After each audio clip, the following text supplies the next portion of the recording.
ለመላው የእስልምና እምነት ተከታዮች በሙሉ እንኳን ለ1447ኛው የኢድ አልፈጥር በዓል በሰላም በጤና አደረሳችሁ እንላለን። ይህ አዋዜ ልዩ ሰበር ነው።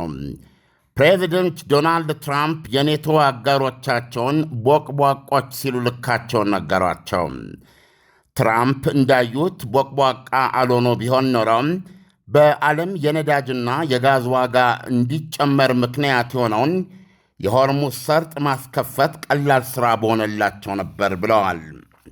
ትራምፕ እነዚህ ዛሬ ፈሪዎች ያሏቸውን አጋሮቻቸው ባለፈው ሳምንት የጦር መርከቦቻቸውን አምጡና ባለብዙ ሀገራት ጥምረት ፈጥረን ነዳጅ መርከቦችን እያጀብን ሆርሙዝን እናሳልፋቸው ሲሉም ጥሪ አድርገውላቸው ነበረ። ይሁንና አገራቱ እንግሊዝ፣ ፈረንሳይ፣ ጀርመን ወዘተም ባለፈው ማክሰኞ ቁርጡን ነግረዋቸዋል። እዚህ ውስጥ እጃችንን አናስገባም የሚል። በሌላ ዜና የኢራን ውጭ ጉዳይ ሚኒስቴር አሜሪካ በእናንተ ግዛት ያላትን የአየር ኃይል ጦር ሰፈር ተጠቅማ ወደዚህ የጦር አውሮፕላኖቿን ካዘመተች ጦርነት ውስጥ እንደተሳትፋችሁ እንቆጥራለን በማለት ለእንግሊዝ የሰጡት ማስጠንቀቂያ ተቀባይነት ያገኘ ይመስላል። እንግሊዞች አሁንም ዶናልድ ትራምፕ ባደረጉላቸው ጥሪ መሠረት በግንባር ቀደምነት ላለመሳተፍ እግራቸውን እየጎተቱ ነው። ትራምፕ የአውሮፓ አጋሮቻቸውን ፈሪ ለናቱ ያገለግላል፣ ምጎጎ ሲሉ ሞግድ ያቀብላል በማለት በሞለጨ ንግግራቸው በጠንካራና ከእስራኤል ጋር ባቀናጀነው ጣምራ ክንዳችን ድራሽ አባቱን አጠፋ ነው ያሉትን የኢራን ተቋማትን ዘርዝረዋል። የኢራን ባህር ኃይል፣ አየር ኃይል፣ ጸረ አውሮፕላን መከላከያ፣ ራዳርና መሪዎቻቸው አሉ ትራምፕ ወዘቀሊጦሙ ሆነዋል ብለዋል። አሁን እዛ የሞት ዙፋን ላይ መቀመጥ አሉ ዶናልድ ትራምፕ ሲቀጥሉም የኢራንን ዙፋን ማለታቸው ነው።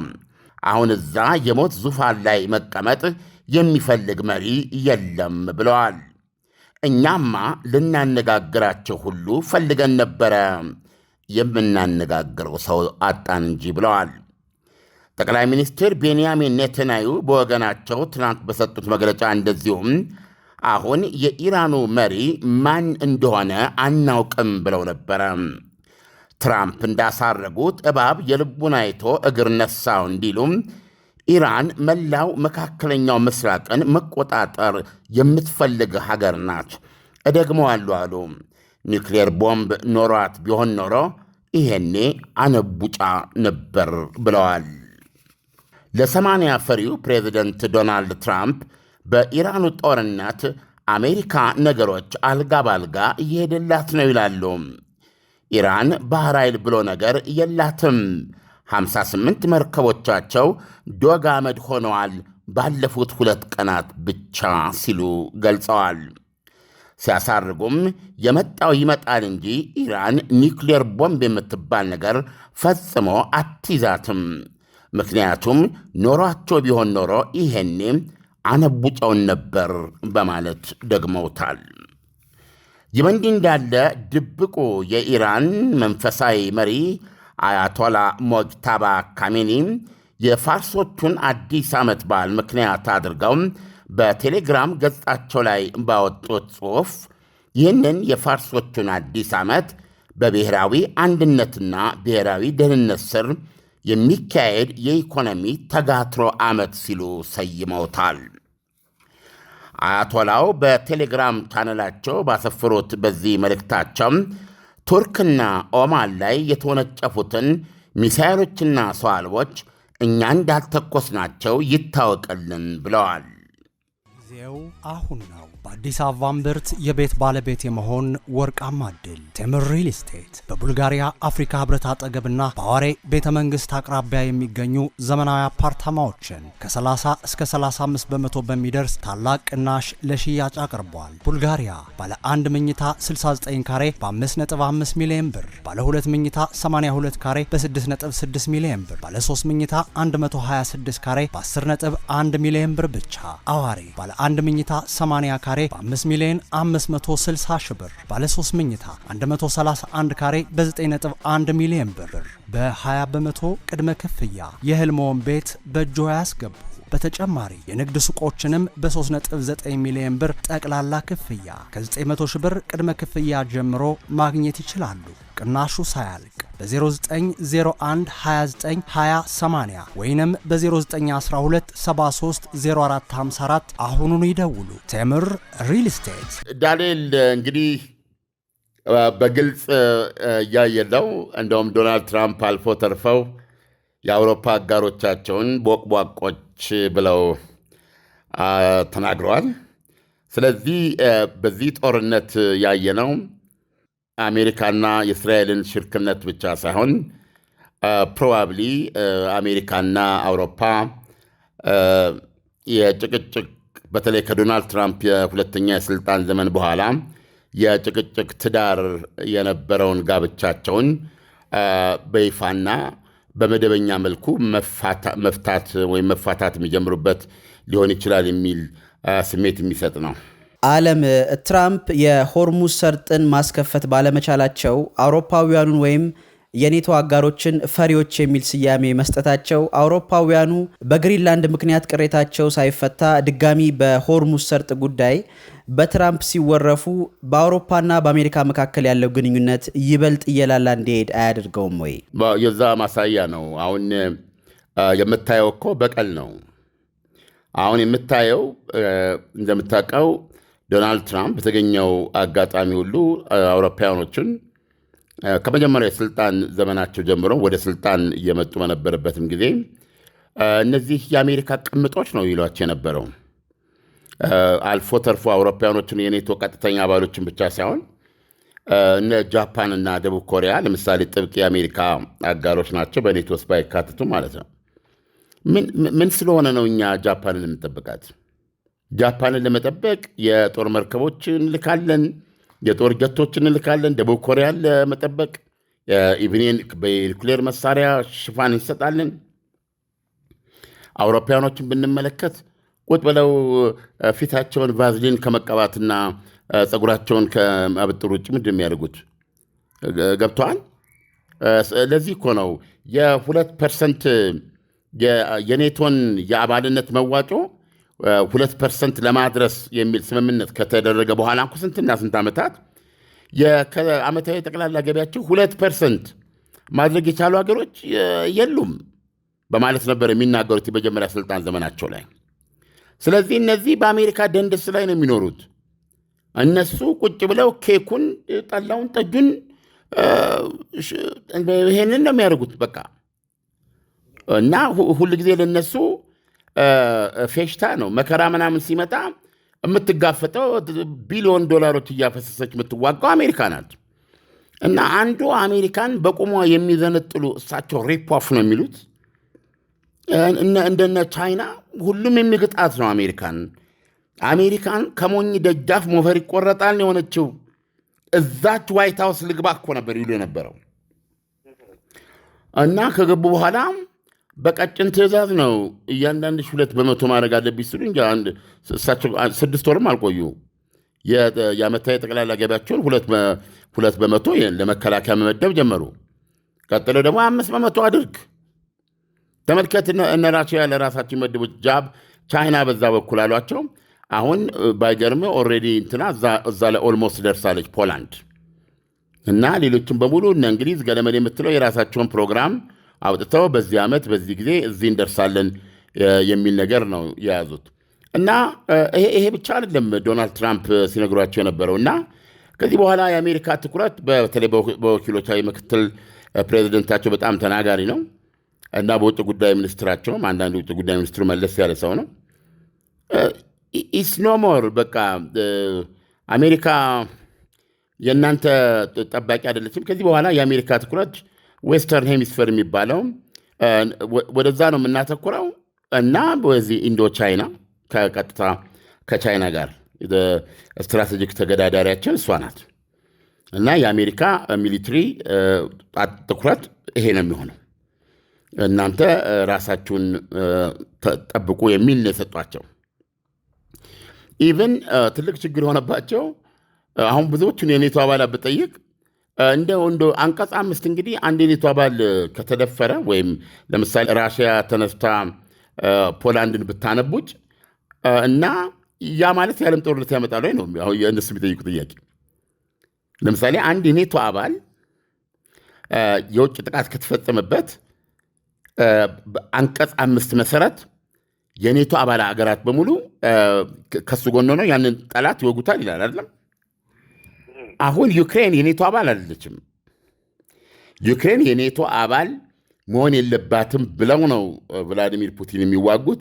እነሱም የኔቶ አባልነቷን ጥያቄ እንቀበላለን ለመቀበል ማዳመጥ ስለጀመሩ ነው ሁሉ ጦርነት የመጣው። ስለዚህ አሁን ለምሳሌ ፖላንድ ብዙ ጊዜ ያው የራሽያ ሰው አልቦች እያለፉ ይገባሉ እና ስትከላከል ነው ያለችው። ስለዚህ አሁን አውሮፓውያኖች ለራሳቸው የሚያቀርቡት ጥያቄ አሁን ማን ይሙት ራሽያ ተነስታ ፖላንድን ብታነቡጫት ወታደሯ በቤላሩስ በኩል አድርጎ ቆርጦ ሲያበቃ በላይ በኩል ገብቶ ዋና ንቅናቄ ቢያደርግ ወይም ደግሞ ፑቲን የሶቪየት ህብረት መንፈስ ተጠናውቷቸው እንደው መንቀሳቀስ ቢጀምሩ ያኔ ዶናልድ ትራምፕ ጦርነት አውጀው ቀጥታ ይመጣሉ ወይ የሚል ጥያቄ ሲያነሱ የብዙዎቹ ምላሽ ምን እንደሆነ ታውቃለህ? አይመስለንም። ምክንያቱም ያ ጦርነት በዚህ መንገድ ራሽያ ላይ መምጣት ማለት በቃ የዓለም ፍጻሜ እንዲሆን አምነ ማለት ነው። ምክንያቱም በመደበኛ ኮንቬንሽናል ፎርስን በተመለከተ ራሽያ ቢያንስ ከዩክሬን ጦርነት በፊት ማች ማድረግ አልችልም። ራሳቸው ቭላዲሚር ፑቲን እኮ ያስረዱት ነው። ይህን ጦርነት ከከፈቱ በኋላ መግለጫ ሰጥተው ነበርና እባካችሁ የቴሌቪዥን ጋዜጠኞች፣ የሬዲዮ ጋዜጠኞች፣ የማህበራዊ ሚዲያ ጋዜጠኞች አገር እንዲሰማ አድርጉልኝ። ከእናንተ ከኔቶ ኃይል ኮንቬንሽናዊ የመደበኛው ኃይላችሁ ጋር እኛ ምንም ነን። ነገር ግን እኛ ደግሞ በኒውክሌር ከታየን ትልቁ ክምችት ያለን በጣም እንትነን እና እንዲህ አይነት ግጭት ቢመጣ እኛ ጦርነቱ ወደ ኒውክሌር ነው የምንወስደው። እባካችሁ ወደዛ እንዳይኬድ እኛ አሁን ዩክሬን ውስጥ በምናደርገው ዘመቻ ወገባችሁን ይዛችሁ መንገድ አትዝጉብን ፕሊዝ። አለበለዛ አያት ቅድመ አያትህ ደርሶበት የማያውቀውን በትር ነው ማሳለፍብህ ብለው እኮ ነው ጦርነቱ የተቀላቀሉት ማናቸው ቭላዲሚር ፑቲን። ስለዚህ ራሽያ ኔቶ እንደ ኔቶ ስለ ፖላንድ ብሎ እርምጃ ወስዳል ቢል ቅድም እንዳልኩ በኮንቬንሽናል ኃይል ለምሳሌ የአሜሪካን ኤርፎርስ፣ የእንግሊዝ ኤርፎርስ፣ የፈረንሳይ ኤርፎርስ ምናምን እያክደመር የባህሩ ኃይሎቻቸው ታንኩ ምኑ ሲደመር ራሽያን የሚያጥለቀልቃት ነው የሚለው። ራሽያ ሶቪየት ህብረት አይደለችም። አሁን ግን ችግር የለም ነው የሚሉት ዶናልድ ማናቸው ቭላዲሚር ፑቲን። ያለን የኒውክሌር ዶክትሪን ጦርነቱ የመደበኛ ቢሆንም እና ያ ውጊያ የዩክሬንን የራሽያን የግዛት አንድነትና ሉዓላዊነት አደጋ ላይ የሚጥል ከሆነ ኒውክሌር ቦምብን እንደ መድፍና እንደ ታንክ ጥይት እንጠቀማለን የሚል ፖሊሲ ነው ያላቸው። ስለዚህ ባለን በምንተማመንበት የኒውክሌር ኃይል እናነቡጫለን ነው የራሽያ አቋም። እና እንዲህ አይነት ነገር ቢመጣ ዶናልድ ትራምፕ የፕሪንስፕልና የመሪ ጉዳይ ሆነባቸው ይመጣሉ ወይ ብለው ሲደመድሙ በእውነት ነው የምነግርህ ይደርሱልናል ብሎ ያመነ የለም። ጆ ባይደን ቢሆኑ ግን ጥያቄ የላቸው። ጆ ባይደን ቢሆኑ ጥያቄ የላቸው። አይደለም ፖላንድ ላይ ተጨማሪ ጥቃት መውሰድ፣ በዩክሬን ጉዳይ ላይ እንኳ ታክቲካል ኒውክሌር እጠቀማለሁ ቢሉ ቭላዲሚር ፑቲንን እንደ ኔቶ በዩክሬን ምድር ተዘርግቶ የሚገኘውን 700,000 የራሽያ ጦር ወዘቀሊጦ ነው የምናደርገው። የጥቁር ባህር ኃይል የሚባለውን የአሜሪካንን የራሽያን ባህር ኃይል እንዳለ ነው የምናጠፋው። አሁን ይሄ በመወሰዱ ራሽያ ተደፈርኩ ተነካው ብላ ጦርነቱን ወደ ስትራቴጂካዊ የኒውክሌር ፍልሚያ የምትቀይረው ከሆነ ተያይዘን አርማጌዶን እንገባለን ነበር የሚሉት ጆ ባይደን። ስለዚህ በየደረጃው ለዩክሬን የሰጡትን እርዳታ አስብ እና ቤዚካሊ የውክልና ጦርነት ነው ያደረጉት። ዶናልድ ትራምፕ ግን አሁን በቀደም እንኳ ሲናገሩ በቁሙ እኮ ነው ያጠቡት ባይደን። እኔ አላደርገውም ለምሳሌ ብለዋል እኮ። ዩክሬን የት ነው ያለው? በእኛና በዩክሬን መካከል እኮ የትየሌ የሆነ ውቅያኖስ ዘርጋው። እውነቱን ለመናገር ያን ያደረገው ባይደን ነው ያሉት ማለት ነው። ስለዚህ ይሄ ስሜት ነበራቸው ልል ነው አውሮፓውያኑ ማለት ነው። በዶናልድ ትራምፕ ጊዜ ኔቶን እንዳለ መቁጠር እንችላለን ነው የሚል ጥያቄ ሲያነሱ የመርህ ጉዳይ ሳይሆን የዶናልድ ትራምፕ አመለካከት ስለሆነ መተማመን አቅቷቸው ነበር። መጨረሻ ላይ ምን አላቸው? እውነቱን ንገሩኝ ካላችሁ ፕሬዚደንት ፑቲንና እኮ የቻይናው ፕሬዚደንት ሺን ከመጤፍ አይቆጥሯችሁም እናንተን። ከቶምና ከቶም ለእናንተ ፍርሃት የላቸውም። ገባ? የሚፈሩት እነሱ አሜሪካንን ነው። ይሄን አሁንም በቅርብ ደግመውታል። ፑቲን በጣም አሜሪካን ይፈራል ብሎ ነው የሚናገሩት። ይሄ እንግሊዝ፣ ፈረንሳይ፣ ጀርመን እንደዚህ የምትለውን ከመጤፍ አይቆጥረውም ነው ያሉት። ሰው አሁን ምን መጣ? አሁን እዚህ ጦርነት ላይ የመከሩና የዘከሩት ከማጋ ነው? ከእስራኤል ጋር ነው። ሁለቱ ናቸው ይህን ሚስጥር አድርገው ወደ ዘመቻ ሄዱት። በእርግጥ እንግሊዝን እስቲ የተወሰኑ መርከቦች ላኪብያት ነበር ብለዋል። አሁን ይሄ በሚሆንበት ጊዜ አውሮፓውያኑ አንዴ የህግ ጉዳይ ነው ይላሉ፣ የእንግሊዙ ፈረንሳዩ ሌላ ይላል እያሉ እምቢ አሏቸው። አየህ፣ በተለይ ይሄ የኢኮኖሚ የሆርሙዝ ሰርጥ መዘጋት የፈጠረውን የኢኮኖሚ ጫና ግምት ውስጥ በማስገባት አብረን እናጅብ አሜሪካን ለማድረጋውን ጦርነት ላይ ስላለች በአጭር ጊዜ ይሄን ለማስቆም የሚያስችል ነገር ሆኖ የታያቸው ይሄ ነበር። ነገር ግን ይሄ ሊሆን አልቻለም። አንድ ነገር ጨምርልህ ዳንኤል፣ የጃፓኗ ጠቅላይ ሚኒስትር ጉብኝት ላይ ነበሩ በአሜሪካ ትናንት ማለት በአሜሪካ። ከዛ መድረኩ ላይ ምን የሚል ጥያቄ ቀረበ? የጃፓን ጋዜጠኛ ነው ያቀረበው ጥያቄ። ለምንድን ነው ይሄንን ጦርነት ከመጀመሩ በፊት እንደ አንድ አጋር ለምንድን ነው ለጃፓን ያልተነገረው? ወይም ቢያንስ ከተወሰነ ሲቀር አሜሪካ ይሄ ልታደርግ ነው እንዲህ ነው ተብሎ ለምንድን ነው ያልተማከር ነው ብሎ ጠየቀ። ጠቅላይ ሚኒስትሯ ጎን ተቀምጠዋል። ልብ አድርግ። ዶናልድ ትራምፕ ምን ብለው መለሱ መሰለ?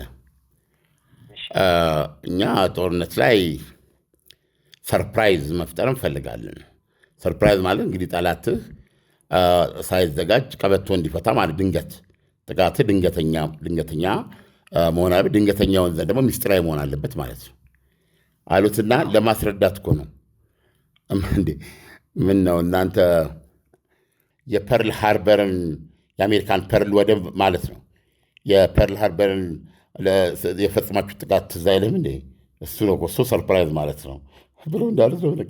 ተመልከት እንግዲህ አሁን ይሄ እሳቸው ዶናልድ ትራምፕ እንደ ልባቸውን የሚናገሩት ብያለሁ። ሰርፕራይዝ ያሉት የአሜሪካ በሁለተኛ የዓለም ጦርነት ውስጥ ገለልተኛ አቋም ነበር የያዘችው። ውጊያውን አልቀላቀልም በላ ገለልተኛ ነበረች እና አሜሪካንን ወደ ሁለተኛ የዓለም ጦርነት እንድትቀላቀል ያደረጋት የጃፓን ያኔ ጦረኛ ጃፓን የባለው ከሂትለር ጋር ተቀናጅታ ነው። የጃፓን የጦር ጀቶች ፐርል ሃርበር እየበረሩ በመምጣት በስፍራው የነበሩ የአሜሪካ የጦር መርከቦች ሞተር ውስጥ ካምካዚ ጥቃት የሚባለው ከዛ ነው የመጣው። ከነ ቦምባቸው እየተመሰጉ ብዙ የአሜሪካንን የጦር መርከቦች አነድዷቸው በወደብና በወደብ አካባቢ ያሉትን እና ልክ እንደ 9/11 ጊዜ 3000 አሜሪካውያን ባህር ኃይሎች ናቸው የተገደሉት በአንድ ድንገተኛ ጥቃት ማለት ነው። ርብርብ አሜሪካ በይፋ ጦርነት አውጃ ሁለተኛ ዓለም ጦርነት ውስጥ ገባች ማለት ነው። እና የጃፓኖች የፐርል ሃርበር ጥቃት ነው ያ። እና አሁን ምንድን ያሏቸው ምን ያን ፐርል ሃርበር ላይ ሳናውቅ ሳንጠረጠር በድንገት አርጋችሁ ያንን ጉዳት ያደረሳችሁበት ብለው ነገሩት ማለት። ይሄን እንግዲህ ያሉት ምንድነው ድንገተኛነቱ ለማስረዳት ነው። ጃፓንና አሜሪካ ግን በዛ የተነሳ የነበራቸው ጠላትነት እስከምን ደርሷል? አሜሪካ የሁለተኛ ዓለም ጦርነት የጃፓን ጦረኛውን የጃፓንን ጦር ውጊያ ለመቋጨት ሂሮሺማና ናጋሳኪ ላይ በዓለም ታሪክ የመጀመሪያ የሆነውን በአንድ ምት 100 ሺህ ሕዝብ የጨረሰ አቶሚክ ቦምብ ጥላ ነው የተደመደመው። ከዛ በኋላ ነው ፓሲፊስት ጃፓን ተፈጥራ እንደገና አዲስ ግንኙነት ተደርጎ የአሜሪካ አጋር ልትሆን የቻለችው ማለት ነው። ስለዚህ የፐርል ሃርበር የሚያስታውሰው አሜሪካና ጃፓን አሜሪካን ላይ ጥቃት በመፈጸም ወደ ሁለተኛ ዓለም ጦርነት እንድትገባ ያደረገች 9/11 ማለት እንደ አልቃይዳ ነው የምትቆጠረው።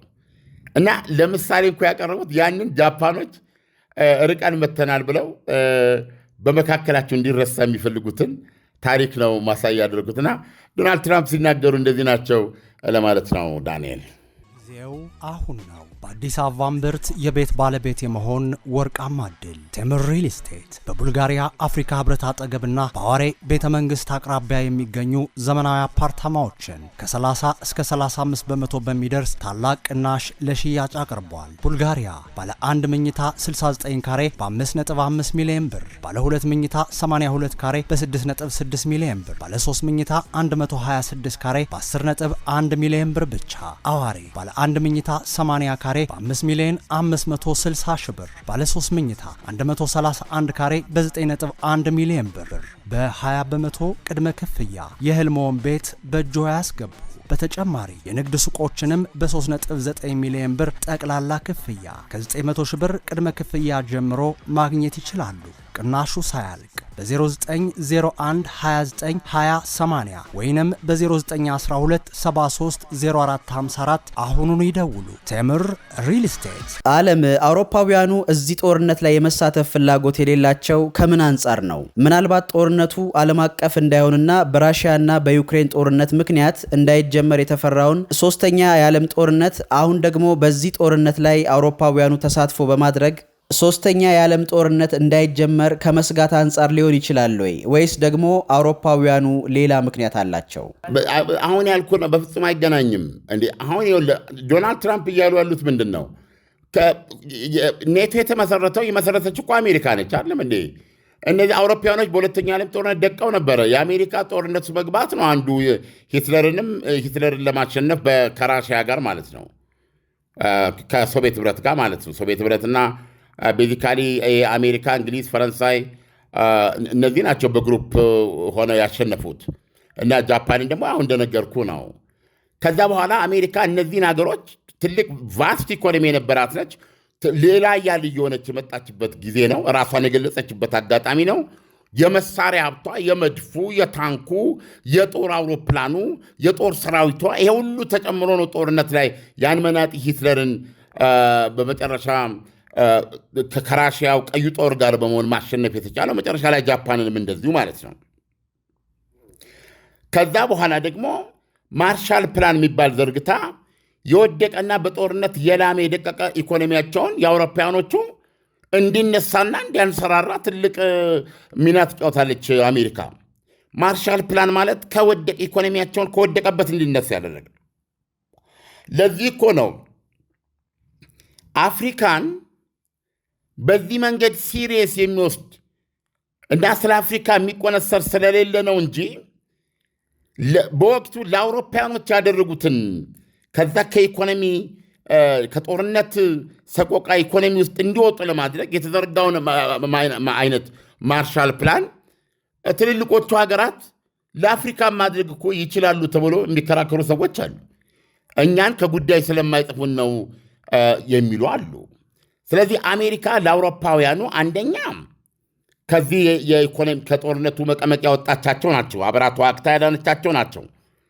ከዛ በኋላ ደግሞ የሁለተኛው የዓለም ጦርነት ፍጻሜ በአንድ በኩል በስታሊን የሚመራ ኮሚኒዝም የሚባል ከምዕራባውያኑ ሀገራት በተጻራሪ የቆመ ኃይል ተፈጠረ። አሜሪካ ይሄ ምዕራባውያኑ የምትላቸው እነ እንግሊዝን እነዚህን ይዛ እነዚህን ሀገሮች ለመጠበቅ የሚያስችል በጋራ ለመጠበቅ የሚያስችል ዛሬ ኔቶ ብለን የምንጠራውን የሰሜን አትላንቲክ የጦር ቃል ኪዳን ድርጅት መሰረተች ማለት ነው። እና ኔቶ ከተመሰረተ ጀምሮ በልኮፍ የአርሚው በሰራዊት ቁጥር፣ በሜካናይዝ ቁጥር፣ በአየር ኃይል ቁጥር፣ በጦር መርከቦች ቁጥር በዚህ ሁሉ ግዙፉን ሚና የምትጫወተው አሜሪካ ነች። አሁን አሜሪካ ወደ ባህረ ሰላጤው ወደዚህ ወደ ኢራን በዘመተች ጊዜ አሁን ከእስራኤል ጋር ኢራኖቹ ልክ እንግዲህ እንደ ሁሉም ጦርነት ታቅዶ የነበረው መሪዎቻቸውን ጠቅ አድርገህ ስትመታ እና ስትገድል አውቶማቲካሊ በዛ ምክንያት ኮላፕስ ያደርጋሉ ተብሎ ነበር ይጠበቀው።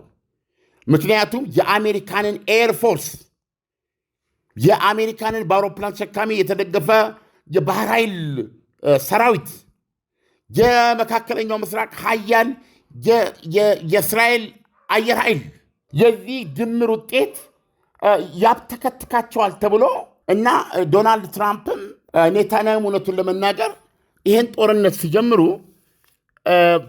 አገዛዙን ለመጣል ነው ያሉት። ሁለቱም በል እንግዲህ የኢራን ሕዝብ መተንልሃል ተነስ ነበር ያሉት። ነገር ግን ይኸውልህ ከ20 ቀን በኋላም በርካታ የኢራን በደርዘኖች የሚቆጠሩ የኢራን የፖለቲካ ሊቃንና የሚሊተሪ ሊቃን ሪሊ ተጨፍጭፈዋል ማለት ይቻላል። ለምሳሌ ዛሬን ስናወራ የእስላማዊ አብዮታዊ ዘብ ኮሩ ቃል አቀባይ ብርጋዴር ጄኔራል ማንትሴ ተገድለዋል። ዳንኤል ይሄ ይሆናል እንጂ ኢራኖች አሁንም ሚሳኤል ይተኩሳሉ፣ ወደ እስራኤል ላይ ይተኩሳሉ በቀን 5-6። መጠኑ ግን በጣም ዝቅተኛ ነው። ከይህን ጥያቄ ካነሳ በኋላ መልሳለሁ። በተመሳሳይ ሁኔታ ሰላጤው ሀገራት ላይ ይተኩሳሉ። ሆርሙዝ ሰርጥን ይዘጋሉ። ጦርነቱ የሚገኝበት ሁኔታ ይሄ ነው። አሁን ከዶናልድ ትራምፕ ከጠበቁት ውጭ ሆነባቸው። ዶናልድ ትራምፕ በጥቂት የኢኮኖሚ ጉዳት አንጸባራቂ ድል አስመዝግበው ለቀጣዩ የአሜሪካ ምርጫ ለዚህ ለሚድተርም ምርጫ የማወላዳ አሸናፊ ሆነው ለመውጣት ነው ወደዚህ የገቡት። ነገር ግን ይኸውልህ ከ20 ቀን በኋላም ስቲል ውጊያ ውስጥ ናቸው ያሉት። ስለዚህ አሁን በዚህ ሰዓት ፈለጓቸው ማለት ነው እነዚህ እንግሊዝ፣ ፈረንሳይ የምትላቸውን። እነሱ ደግሞ አሁን እሳቸው ወደ ስልጣን ከመጡ በኋላ ያሏቸውንና የእሳቸውን እንትን በማየት እኛ አትረቡም ተብለናል፣ ትናንትና አሜሪካ እንጂ እናንተ ብቻችሁን የሚፈራችሁ የሚያከብራችሁ የለም ተብለናልና እስኪ እናያለን እንግዲህ እስቲ ብቻዎትን ይወጡ የሚል እንትን ያደረጉት ማለት ነው። በቀል ነው ያደረጉት። እና ይሄን ደግሞ ሲያደርጉ ዶናልድ ትራምፕ ናሉ እስከ ዛሬ ድረስ አሜሪካ ይሄን ያህል ስትጠብቃችሁ ቆይታ እሷ ለመጀመሪያ ጊዜ ብትጠራችሁ ፊታችሁን አዞራችሁ ይሄንን አንረሳም ብለዋቸዋልና ይሄ ነው የሚመስለው። ዳንኤል ዓለም አሁን ላይ ጦርነቱ ካለበት ሁኔታ አንጻር ከመቆም ይልቅ ለቀናት ወይም ለሳምንታት የመቀጠል አዝማሚያ እንዳለው ግልጽ ነውና ስለዚህ አሁን ኢራን በተጨባጭ ይህንን ጦርነት ለመቀጠል የሚያስችላት የሚሳኤልም ወይም ሌላ የጦር መሳሪያ አቅሟ እየተዳከመ አይደለም ወይ? ወይስ ኢራን ከሌላ ሀገር የጦር መሳሪያ እርዳታ የምታገኝበት ሁኔታ አለ ወይ? እንግዲህ ዘገባዎች በተለያየ መንገድ ይመጣሉ። አንድ ዘገባ ይል የነበረው ራሽያ ኢላማ የሳተላይት መረጃ የተለያየ ነገር በመስጠት የአሜሪካ አሁን ተንቀሳቃሽ ባህር ላይ ያሉትን እንደዚህም ደግሞ በእነዚህ በሰላጤው ሀገሮች ያሏትን የጦር ሰፈሮች፣ የራዳር ጣቢያዎች የመሳሰሉትን ኢላማዎች ኢራኖች ኢላማ እንዲያስሩ እየረዳች ነው የሚል ነው የነበረው። አብሮ የመጣው ምንድን ነው? ከመጀመሪያ ከራሷ ከኢራን የወሰዷቸው ሊጠቀሙባቸው የነበሩ ይሄ ሻሂድ የሚባለውን ሰው አልባ አሁን በጣም በቴክኖሎጂ በጣም አሻሽለው በከፍተኛ ደረጃ ያው ዩክሬን ውስጥ የሚዋጉበት ነው እና ቁጥሩ ያልተገለጸ መጠን ያለው ዘመናዊ ሻሂድ ሰጥተዋቸዋል ይባላል። ስለዚህ እነዚህ ሰው አልቦች ደግሞ አንዳንዶቹ በዮርዳኖስ ውስጥ ለምሳሌ ምንድነው ታድ የሚባለውን የአየር መቃወሚያ የሚሳኤል መቃወሚያ ዋነኛ ራዳር ጣቢያ አውድመውበታል። የተባበሩት አረብ ኤሚሬት ውስጥ ያለውን የዚህን ሚሳኤል የራዳር ማስቀመጫ ክፍል አውድመዋል። ራዳሮቹ ደግሞ አይታወቅም እና ኢፌክቲቭሊ የተጠቀመችባቸው ነው ኢራን። አንዱ የሚባለው ይሄ ነው። ከዛ ውጭ ግን እስራኤል ባደረገችው ግምገማ ከጦርነቱ በፊት ኢራኖች እንደገና በማንሰራራትና በመስራት 2500 የቦሊስቲክ ሚሳይል ክምችት አላቸው ብላ ነበር እና አሁን ይህ ጦርነት የተጀመረው በዚህ ከቀጠለ የምርቷ ሁኔታ በየወሩ 3000 ቦሊስቲክ ሚሳይል ማምረት የምትችልበት ሁኔታ ሊፈጠር ይችላል። ያዛ ደረጃ ደግሞ ከደረሰና በመሃል አንድ ነገር ካልተደረገ ኢትስ አዲዮስ፣ ከዛ በኋላ ኢራን ላይ መተኮስ አይቻልም የሚል ግምገማ ነው የነበረው። ከዛን ጊዜ ጀምረው ነው ቤንያሚን ኔታንያሁ ወደ አሜሪካ መለስ ቀለስ በማለት ይህን ነገር ሲያስረዱ የቆዩት። ይህን የጦር ዕቅድ ነው ይዘው ሄዱ ይባል ነበረም። አሁን ፊት ለፊቴ ባለኝ የስታቲስቲክስ የራሷ የማን ነው የእስራኤል እስካሁን የሚገርምህ በ20 ቀን ውስጥ ኢራኖች እስራኤል ላይ የተኮሱት 350 ቦሊስቲክ ሚሳይል ብቻ ነው። ስለዚህ በግልጽ በሚታይ ሁኔታ ከሰኔው 12 ቀናት ጦርነት በሱ ጊዜም ሆነ ከዛ በፊት የከፈቷቸውን ሩምታዎች ስናይ በአሁኑ ኦልሞስት አተኩስ ማለት ይቻላል አይደለም። 350 ሚሳይል ኦቨር 20 በ20 ቀን ውስጥ ስታደርገው አቨሬጅ ብታወጣለት በቀን 10-11 ሚሳይል የሚተኩሱት ማለት ነው። አሁን ምንድን ነው የሚያደርጉት? የሚሳይሉ መጠን ያሳንሱና ድግግሞቹን ግን 4 ጊዜ 5 ጊዜ ያደርጉታል። በዚህ ደረጃ ነው የሚጠቀሙት። 350 ብቻ ነው እስራኤል ላይ የተኮሱት። በሰላጡ ሀገሮች ላይ በአጠቃላይ የተኮሱት ደግሞ 900። ይህን ስትጀምር 1250 ተኩሰዋል ማለት ነው። እና ምን ያህል ይቀራቸዋል? ሴቨራል ሃንድረድስ ነው ያሉት። እና በእስራኤል እንግዲህ የስለላ መረጃ መሰረት ከሄድን አሁን በክምችት ያላቸው ቦሊስቲክ ሚሳይል ከ300 እና ከ400 አይበልጥም ማለት ነው። ይህንን አምጥተን ስንደምረው 1600 ከምናምን ይመጣል፣ ከ1700 በለው አንድ ላይ።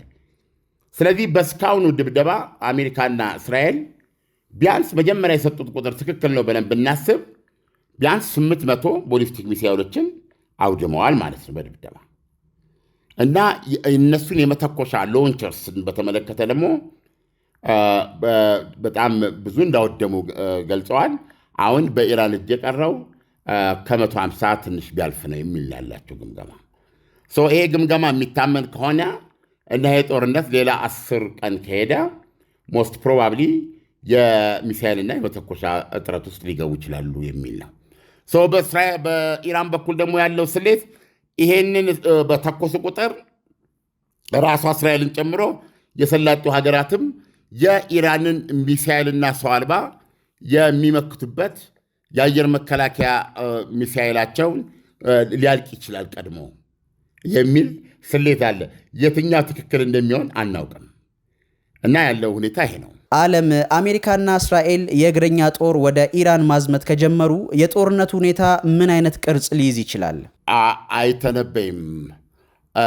የእግረኛ ጦር ያስገባሉ የሚል እምነት የለኝም። ነገር ግን የሆርሙዝ ሰርጥን ማስከፈት የግድ ከሆነና ከዓለም ላይ የተጋረጠውን የኢኮኖሚ ቀውስ ማስቆም የግድ ከሆነ እና ይህን ደግሞ ካልተደረገ በፊታችን ጥቅምት ወር 2018 በኢትዮጵያ በሚደረገው ሚድተርም ላይ ዲሞክራቶች ይህን ጦርነት ምክንያት አድርጉ። ምክንያቱም $200 ቢሊዮን ለዚህ ለኢራን ጦርነት ለአሜሪካ ኮንግረስ ጥያቄ አቅርበዋል አሁን ዶናልድ ትራምፕ። ስለዚህ አሁን የአሜሪካንንም ኢኮኖሚ እየተሻማ ነው ማለት ነው። ሁለተኛ የነዳጅና የነዳጅ ዋጋና የጋዝ ዋጋ እየጨመረ ሲሄድ ኦልሬዲ አሜሪካኖቹ ላይ ጨምሯል። አሜሪካኖቹ አንደኛ በዶናልድ ትራምፕ ቃል የተገቡላቸው 2 ነገሮች ናቸው። ከዚህ በኋላ አሜሪካ ድንበር አልፋ ሄዳ ጦርነት ላይ አትዋጋም። ይህንን ሲያደርጉ የቆዩት ለአሜሪካ ሕዝብ ጥቅም ያልቆሙ እነዚህ ሌፍቲስት ወይም ደግሞ እነዚህ ሊበራል ወይም እነዚህ ግሎባሊስት የሚባሉት ማናቸው እነ ኦባማ ነበሩ። አሁን ግን ይህ በቃ አሜሪካ ጥቅም ማጋ ከዚህ በኋላ ማነው አሜሪካ በብሔራዊ ደህንነት ስትራቴጂዋ ላይም ከዚህ በኋላ ጓሬ የምትለው ምዕራብ ዌስተርን ሄሚስፌር ማለት እነዚህ ላቲን አሜሪካ፣ ካሪቢያን፣ ራሱ ሰሜን አሜሪካ ራሱ ይሄ ሜክሲኮ፣ ካናዳ እነዚህን ወደ 40 ምናምን ሀገሮች እሱ ጓሮዬ ነው የምትለው የትኛውም የውጭ ኃይል እንትን ሊለው የማይችል እሱንና የኢኮኖሚ ምንድን ነው የሌላ ኃያል ተገዳዳሪ ያለቻት ቻይናን ማመቅ ነው፣ ኮንቴን ማድረግ ነው። ስለዚህ በዚህ ላይ ብቻ ነው ስትራቴጂዋ ራሱ የተመረኮዘው አሜሪካንን በማስቀደም ለአሜሪካ ጥቅም ብቻ በሚል ይሄ ግሎባሊስት ሉላዊነት ውድቅ የተደረገበት ነበር አይደል? አሁን ዶናልድ ትራምፕ የኢራንን ኒውክሌር እና የሚሳኤል ምርቶቿ እንዲሁም ደግሞ የተጋትሮ ተራዳው ግንኙነት መክሰም አለበት በሚል ተነስታ ነው አሜሪካን ጦርነት የምታደርገው። ይሄ ደግሞ ለሳቸው ለቤዛቸው ለዚህ ለአሜሪካ ጥቅደም ለማጋ ንቅናቄ እንግዳ ነገር ነው፣ አንቲቴሲስ ነው ማለት ነው። ዶናልድ ትራምፕ ወደ ስልጣን የመጡበት ዓላማና አሁን እሳቸው ያደረጉ ያሉት ፍልሚያ ከግሎባሊስቶቹ ተነጥሎ የሚታይ አይደለም። ስለዚህ አሁን ይሄ ደግሞ እየጨመረ በሄደ ቁጥር ማናቸው ጆ ባይደን ያስወደዱትን ኑሮ እኔ አረክሰዋለሁ ብለው ነው የመጡት። ኑሮ እየተወደደባቸው ነው። እነ ጆ ባይደን የገንዘባችንን በየዓለም ክፍሉ ዲሞክራሲን እንጠብቃለን፣ ሰብአዊ መብት እናስከብራለን እያሉ ዘሩት ብለው ያወገዙትን አሁን መልሰው እሳቸው በእነሱ መንገድ ውጭ እየተዋጉ ነው። ስለዚህ አሁን አሜሪካ እግረኛ ጦር አድርጋ ባጭር አደርጋለሁ ብትል አይተነበይም። ጦርነት አስቸጋሪ ነው የሚሆነው። ገባ አይዶን ነው የጦሩ መግባት ጦርነቱን ቶሎ ለመፈጸም ያስችላቸው ሊሆን ይችላል። ወይም ደግሞ የቭላዲሚር ፑቲን ጣፈንታ ሊገጥማቸው ይችላል። ቭላዲሚር ፑቲን እኮ 3 ቀን ነው አሉ የዩክሬንን በ3 ቀን ጣጣጣጣ አድርጌ ማነው ዘለንስኪ አስሬ ሳይቤሪያ አስረዋለሁ፣ ከዛ ዛምትን ይቋቋማል፣ አንድም የኔቶ አባል ውልፍት አይልም፣ ኑክሌር አስረይቸዋለሁ፣ ኢሶቨር በ3 ቀን የሚያልቅ ጦርነት ብለው ገጥመው እኔ እናንተ ስናወራ እግራቸው አሁንም ጦርነት ውስጥ ነው ያለው። ስለዚህ አሁን ዶናልድ ትራምፕ ፈራ ተባ እያሉ ነው። ልግባ ልውጣ፣ እንዴት አድርጌ ላቆም እያሉ ነው። አቆማለሁ ብለው ሲያስቡ ኢራን አላቆምም እነዚህ መብቶች ካልተረጋገጡ በስተቀር የተጋትሮ ተራዳይ ጥያቄ ውስጥ የማይገባ ካልሆነ በስተቀር የሚሳኤል ምርቴ ላይ ምንም አይነት ጥያቄ የማይመጣ መሆኑ ተቀባይነት ካላገኘልኝ የኒውክሌር ፕሮግራሚ ለሰላማዊ ዓላማ ፍቁድ እንዲሆን የተፈቀደ እንዲሆን እውቅና እንዲስጠልኝ ካልተደረገ እንደገና እስራኤልና አሜሪካ ዳግም ሁለተኛ እኔ ላይ በምንምና በምንም ምክንያት ዘመቻ እንደማይከፍቱ በቀጥታ ኢራን ላይ ዘመቻ እንደማይከፍቱ ዋስትና ካልተሰጠን በስተቀር ጦርነቱን እንቀጥላለን። ጦርነቱን የምናቆመው እኛ እንጂ እርሱ አይደሉም በማለት ነው ቻሌንጅ ያደርጓቸው። እና እዚህ ላይ የሚገኘው ዳኒ፣ በሌላ ጊዜ ደግሞ ሌላ ጥያቄ ልታነሳ ትችላለህ። ዓለም ለሰጠን ትንታኔ በጣም አመሰግናለሁ። መልካም ምሽት ይሆነልህ። መልካም ምሽት። ጊዜው አሁን ነው። በአዲስ አበባ እምብርት የቤት ባለቤት የመሆን ወርቃማ ዕድል። ቴምር ሪል ስቴት በቡልጋሪያ አፍሪካ ህብረት አጠገብና በአዋሬ ቤተ መንግስት አቅራቢያ የሚገኙ ዘመናዊ አፓርታማዎችን ከ30 እስከ 35 በመቶ በሚደርስ ታላቅ ቅናሽ ለሽያጭ አቅርቧል። ቡልጋሪያ ባለ 1 መኝታ 69 ካሬ በ5.5 ሚሊዮን ብር፣ ባለ 2 መኝታ 82 ካሬ በ6.6 ሚሊዮን ብር፣ ባለ 3 መኝታ 126 ካሬ በ10.1 ሚሊዮን ብር ብቻ። አዋሬ ባለ 1 መኝታ 80 ካሬ በ5 ሚሊዮን 560 ሺህ ብር፣ ባለ 3 መኝታ 131 ካሬ በ9.1 ሚሊዮን ብር በ20 በመቶ ቅድመ ክፍያ የህልሞን ቤት በእጆ ያስገቡ። በተጨማሪ የንግድ ሱቆችንም በ3.9 ሚሊዮን ብር ጠቅላላ ክፍያ ከ900 ሺህ ብር ቅድመ ክፍያ ጀምሮ ማግኘት ይችላሉ። ቅናሹ ሳያልቅ በ0901 29 20 80 ወይንም በ0912 73 0454 አሁኑኑ ይደውሉ። ቴምር ሪል ስቴት